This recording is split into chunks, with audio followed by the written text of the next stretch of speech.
Conference, we will now move on to the constitutional amendments. We have constitutional amendments from CLPs as well as from the NEC.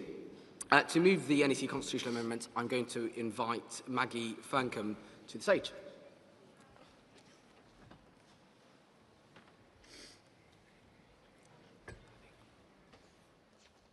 Thank you very much, Chair. Maggie Ferncombe, Vice Chair of the Organisational Subcommittee on the NEC.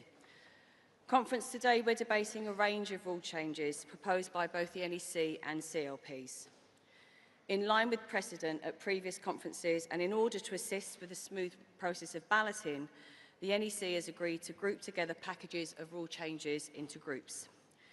Each of the groups is subject to a card vote, and each CLP rule change will also be subject to an individual card vote.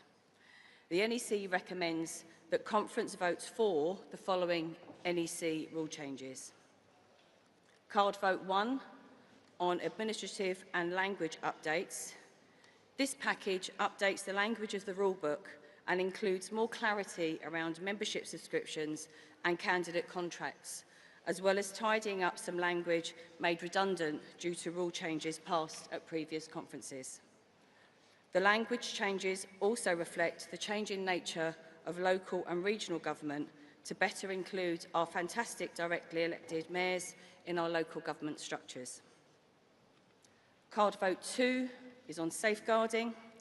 This package of changes updates our disciplinary processes to ensure that serious criminal offences discharged out of court by police caution can now be considered as part of our disciplinary processes.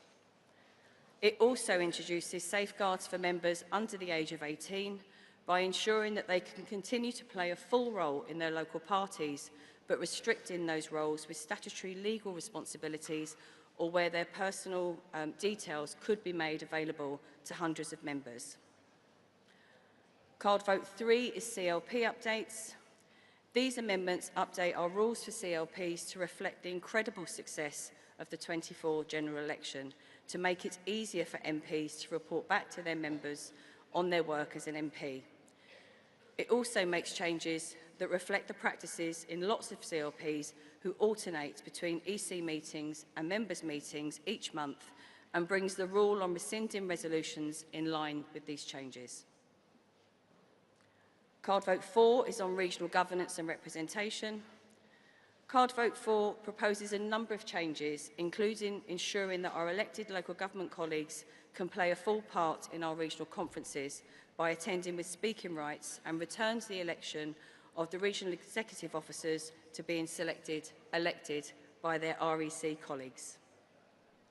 The changes also update the procedures for the MPF so that regional representatives are elected by the democratically elected CLP delegates in this hall, saving the party thousands of pounds in administrative costs.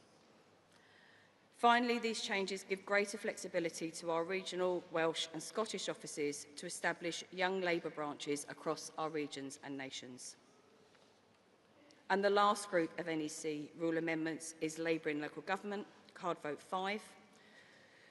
This final NEC card vote groups together several changes to Labour in local government, updating the procedures for payments of local government levies, and also making further amendments that will ensure our groups can better deal with sensitive council and group matters in a confidential environment.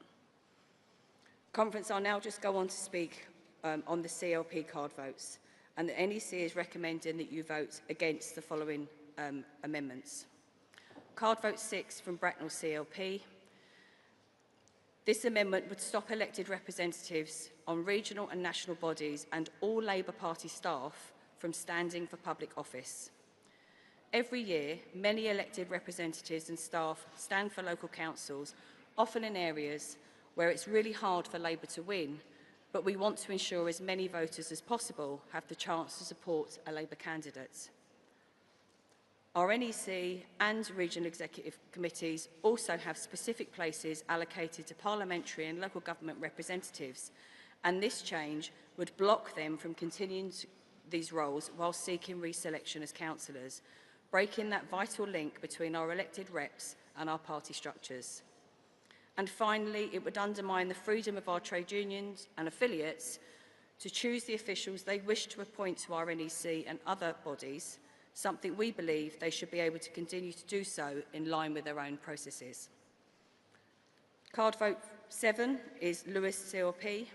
This rule change would remove the party's ability to set logical timetables for selections of candidates at parliamentary level, allowing parliamentary selections to take place at any time, irrespective of any other party priorities.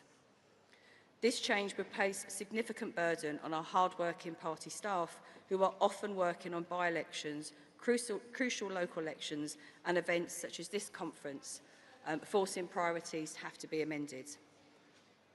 And card vote 8 from Leighton and Wanstead, that rule amendment has been withdrawn. Finally, as a reminder, the NEC is recommending that you vote for the card votes 1 to 5 and against the CLP card votes 6 and 7. Conference, I move the constitutional amendments submitted by the NEC. Thank you.